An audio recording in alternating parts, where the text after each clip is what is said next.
NBA coach sa Gilas? Sino nga kaya ang NBA coach na gusto umanong hawakan ang national team? Ayon kay Homer Sison ay may isang American coach daw ang may interes na manduhan ang Gilas sa future. Hindi pa ito ngayon pinapangalanan bilang respeto sa paparating na kampanya ng team sa Asian Games. Napakagandang balita neto dahil paniguradong quality coach ito at may NBA experience. Pero posible nga kaya na ang ating kabayan itong si Erik Spoelstra. Si Coach Spo ay walang dudang qualified kung sakali mang mag-apply sa Gilas.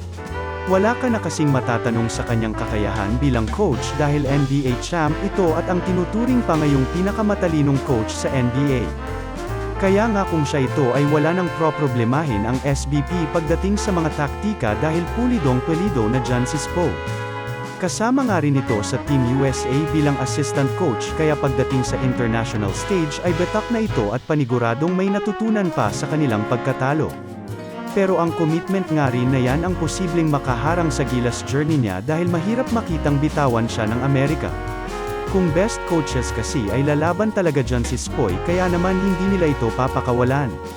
Pero payag ka bang si Erik Spoelstra ang humawak sa Gilas? Comment down below.